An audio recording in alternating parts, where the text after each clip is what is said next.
2 years ago, I joined a band without any real experience. No knowledge of writing songs, styling and tones, or performing live. Just me, my guitar, and my love for music. And let me tell you, I had no idea what I was getting into. From struggling to learn simple songs to figuring out how to perform on stage, the past 2 years have been a hell of a ride. But honestly, I think it's been the best time of my life so far. In this video, I will share with you the biggest mistakes I made, what I've learned, and how you can start your own journey.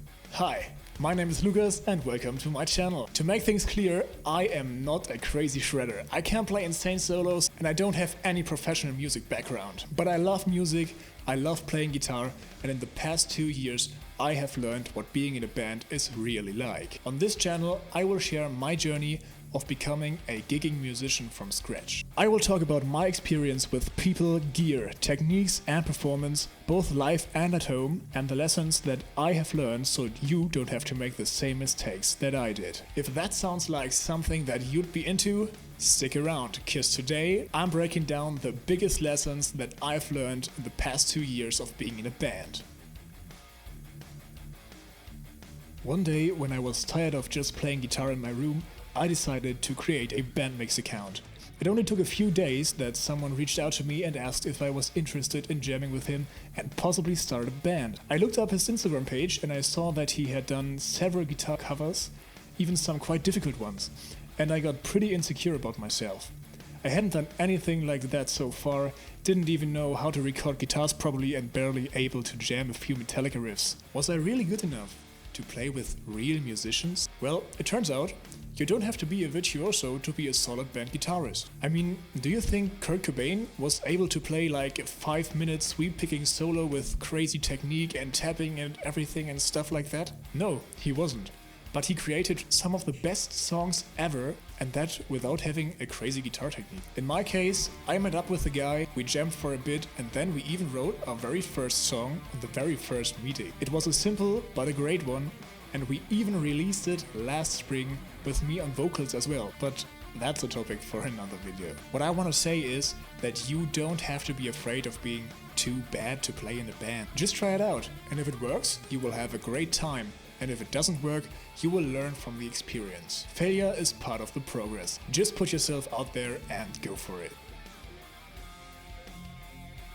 As you have probably already noticed, when I started the band, I was more of a beginner than an intermediate player. And so was my gear. I only had a cheap guitar and an even cheaper amp, and I thought it wouldn't be enough if I wanted to become a serious musician. So what did I do? I reached out and bought a Marshall amp and a Gibson Explorer. That shit was way over my budget, and I didn't even benefit from it because, I didn't really know how to use it. The amp was way too heavy to carry it to the rehearsal room, and I honestly didn't even know how to dial in tones properly, so hear me out. You don't need expensive gear to play in a band. Just get any guitar that somehow fits the genre that you want to play and you're good to go. As the rent in Germany is way too expensive, we couldn't afford to have a private rehearsal room, so we reached out for cheaper options until we found a public rehearsal room that you can rent for some hours until the next people come to use it. And the best part, they are equipped with drums, amps, PA, mics, everything you need. You only need to bring your own guitar and go for it. You can find rooms like this in almost every bigger city. Just search for it and I'm sure you will find it. And I experienced that for playing live as well. Most venues already provide guitar amps, so you don't even have to bring your own. Just make sure to properly communicate what you need and what the venue has to offer. And if you really want to play it safe, buy a modeler. Modelers come in very handy when it comes to both playing live and recording guitar at home. They are very easy to use and offer a variety of tones for basically any genre. And they aren't even expensive anymore. Just search on any music gear websites, watch some reviews on YouTube and you're good to go. Seriously, you can get a great modeler for under $100. Playing live is nothing like playing in your bedroom. The first time I stepped on stage, I completely underestimated how different it would feel. You walk up there with your guitar and people stand there staring at you and expecting you to do something cool. That alone can feel a little overwhelming at first. But here's what no one tells you. Playing live is not all about playing your songs perfectly. No, It's about entertaining people, making them feel good being at your show. It's about creating a fun experience for both you and the audience, and you won't achieve that by just standing there and playing your songs. From my experience, I can tell that moving around on stage, interacting with the audience, making jokes in between songs and keeping a smile on your face works very well in both larger and smaller venues. It doesn't matter if you make mistakes.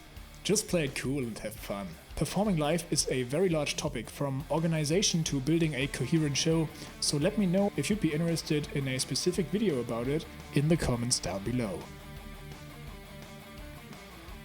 The last lesson for today is that being in a band is not just all about making music, it's also about working with people and making friends. On my way of forming the band to the state that it is currently in, I have worked with many different people, and one thing I learned is things never go as expected. As I've already mentioned, we started the band project as 2 guitarists.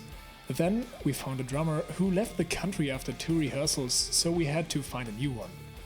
It took an entire year to find people who are eager to put work into this project. And that's just how it is. People have their own lives, their own goals, and their own expectations. If you think that you can play in a band and expect your mates to do everything the way you want them to, then you will have a very hard time and probably be kicked out sooner or later. Listen, you could be the best guitarist in the world. If you can't communicate, compromise and vibe with your bandmates, it's not gonna work. You must be open to new directions and see where the journey takes you. For example, our new drummer Leonard took our music from sounding like a Metallica copy to something completely new and even suggested to get a female singer. Just one new person can make a huge difference. And if you accept and enjoy the process, you will have a great time. I mean, honestly, my bandmates have become some of my best friends.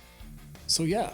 Here we are after 2 years of playing guitar in a band. You don't need to be a crazy shredder, don't need the most expensive gear, just go for it and see where the journey takes you. If you enjoyed this video and found it helpful, I would really appreciate a like, comment and follow. As this is my very first video, I'd love to hear from you if you have any questions, suggestions or critique, so I can provide better help in the future. Thank you so much for watching, and I'll see you in the next one.